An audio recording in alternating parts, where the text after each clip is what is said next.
بسم اللہ الرحمن الرحیم۔ فتح مکہ کا واقعہ 8 ہجری رمضان المبارک ہوا۔ اس کا سبب قریش کی طرف سے نقض عہد ہے۔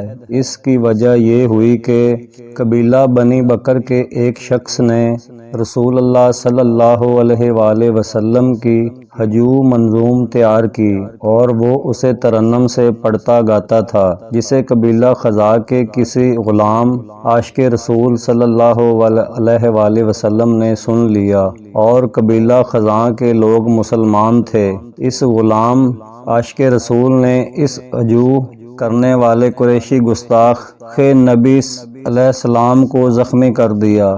اس سے دونوں قبیلوں میں شر پھیل گیا۔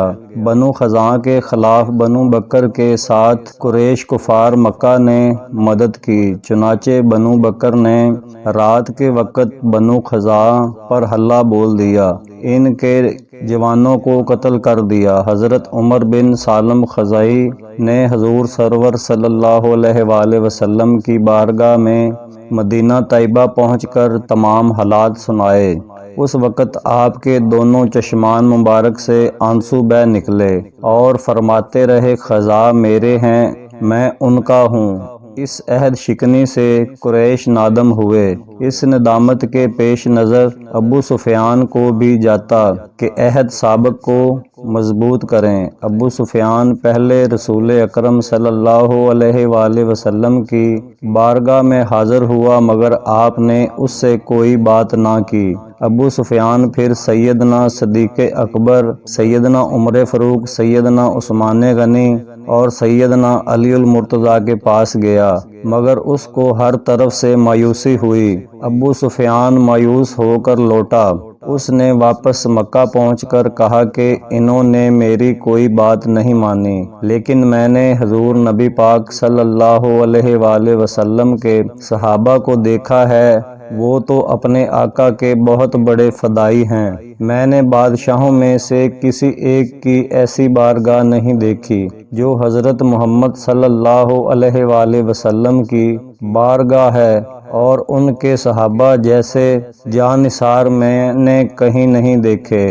ادھر نبی محترم صلی اللہ علیہ وآلہ وسلم نے اپنے احباب سے مشاورت کی۔ مشورہ کے بعد آپ نے فتح مکہ کے لیے تیاری شروع کر دی اور اپنے صحابہ کو بھی تیاری کا اعلان فرمایا، بلکہ دیہاتوں میں بھی ہر طرف مسلمانوں کو اطلاع بھجوائی کہ جو بھی اللہ اور یوم آخرت پر ایمان رکھتا ہے وہ ماہ رمضان میں مدینہ پاک میں آ جائے۔ جب تمام لوگ جمع ہو گئے تو حضور علیہ السلام نے دعا مانگی، اے اللہ قریش تک ہماری خبر نہ پہنچے، یہاں تک کہ ہم ان کے شہر تک پہنچ جائیں۔ حضور نبی پاک صلی اللہ علیہ وآلہ وسلم رمضان المبارک مدینہ طیبہ سے روانہ ہوئے۔ اس وقت 10,000 کا لشکر آپ کے ساتھ تھا، جس میں مہاجرین و انصار سب تھے۔ اللہ تعالیٰ نے حضور علیہ السلام کی دعا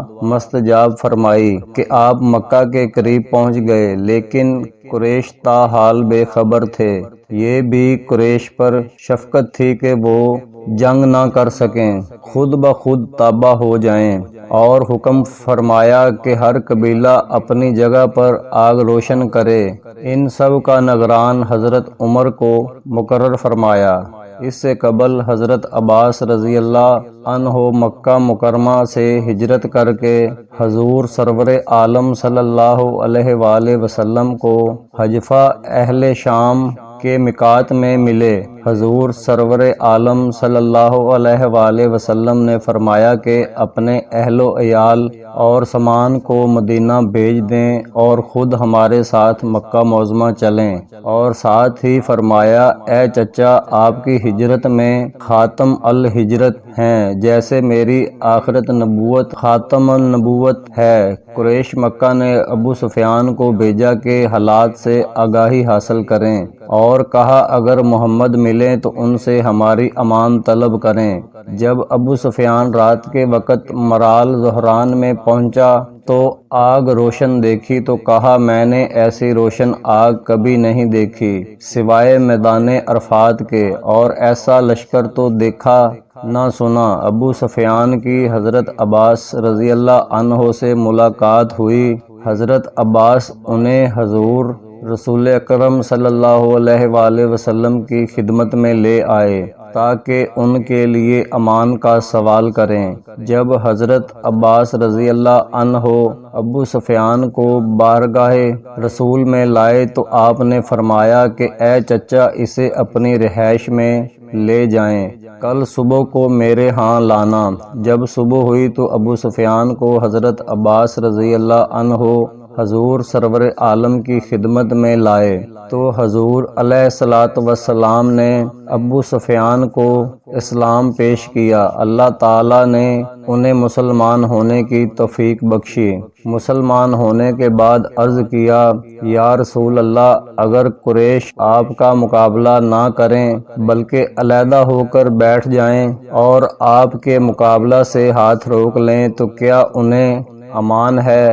آپ نے فرمایا جس نے ہمارے مقابلہ سے ہاتھ روک لیا اور دروازہ بند کر کے بیٹھ گیا اسے امان ہے۔ حضور علیہ الصلوۃ والسلام نے فرمایا جو بھی ابو سفیان کے گھر میں داخل ہو اسے امان ہے، ایسے ہی جو مسجد حرام میں ہو اور جس نے دروازہ بند کر لیا اسے بھی، اور جس نے ہتھیار ڈال دیے اسے بھی، اور جو دار حکیم بن عزم میں داخل ہوا وہ بھی ابن عزم جاہلیت و اسلام میں اشراف قریش سے تھے، امان میں ہے۔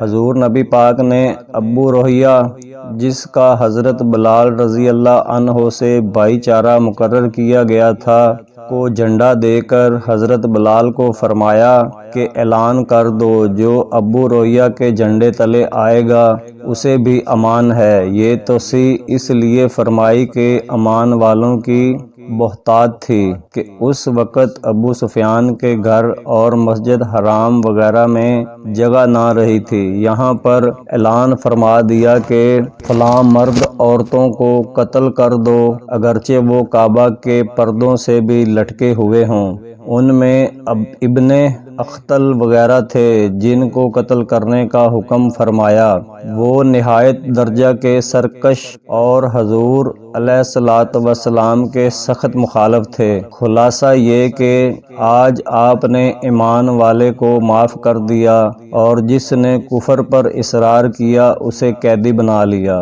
حضور نبی پاک نے حضرت عباس کو فرمایا کہ ابو سفیان رضی اللہ عنہ کو ایک تنگ وادی کے سرے پر کھڑا کر دیجئے یہاں تک کہ اللہ کا تمام لشکر گزر جائے تاکہ یہ اسلامی شوکت کا نظارہ دیکھے۔ سب سے پہلے خالد بن ولید بنی سلیم جھنڈا لے کر گزرے، اس کے بعد قبیلہ ماں اپنے جھنڈے کے گزرتے رہے یہاں تک کہ حضور سرور عالم انصار و مہاجرین کے ساتھ تشریف لائے تو حضرت عمر رضی اللہ عنہ آگے سے کہتے جاتے تھے ہٹ جاؤ ہٹ جاؤ، آپ کا جھنڈا حضرت سعد بن عبادہ کے ہاتھ میں تھا، پھر ان سے لے کر ان کے بیٹے حضرت قیس کو دیا گیا، اس لیے کہ وہ عرب میں بہت با ریب اور جنگی معاملات میں بہت بڑے صاحب الرائے اور ہوشیار تھے۔ حضور سرور عالم جب تشریف لائے تو آپ کے ساتھ 700 مہاجرین جو 300 گھوڑوں پر سوار تھے اور 4000 انصار جن کے ساتھ 500 گھوڑے تھے۔ ابو سفیان نے کہا ان کے ساتھ کون مقابلہ کر سکتا ہے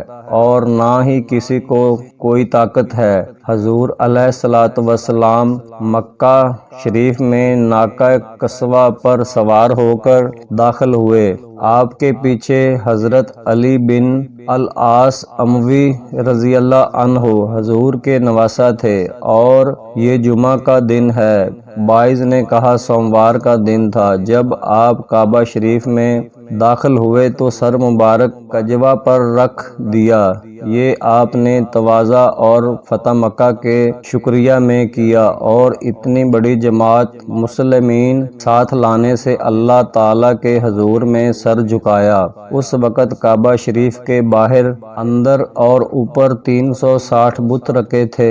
ہر قبیلے کا علیحدہ بت تھا۔ حبل ان کا بڑا بت تھا، وہ عقیق تھا جو کعبہ شریف کے دروازے کے قریب تھا، جسے باب السلام قدیم کے نیچے پھینک دیا گیا تاکہ اسے قیامت تک لتاڑیں اور بت پرستوں کو عبرت ہو۔ جبکہ ابو سفیان غزوہ احد میں فخراً کہتا تھا، اے حبل بلند ہو، بلند ہو، اے حبل۔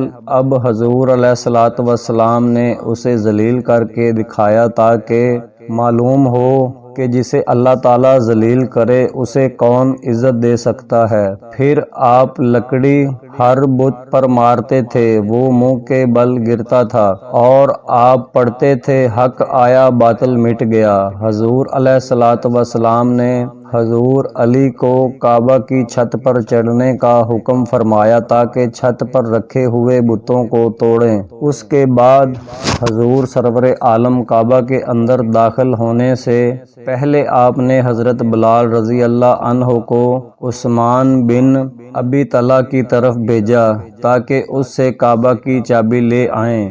دروازہ کھلنے پر آپ نے اندر داخل ہو کر دوگانہ پڑھا، اور آپ نے کعبہ کے اندر ہر کونا میں دعا فرمائی۔ کعبہ کے اندر بہت سے فوٹو رکھے تھے، آپ نے حضرت عمر کو ان کو مٹانے کا حکم فرمایا۔ کعبہ معظمہ اس وقت بیت الصنام بنا ہوا تھا، 1000 سال بیت الصنام بنا رہا۔ حضور سرور عالم نے کعبہ کی تعمیر فرمائی، اب وہ 1000 سال سے اہل اسلام کی سجدہ گاہ ہے۔ کعبہ 1000 سال سے دعا مانگ رہا تھا کہ لوگ اس میں شرک کر رہے ہیں، اللہ تعالیٰ نے اس سے تعمیر کا وعدہ فرما لیا اور بتوں سے اسے پاک کر دیا۔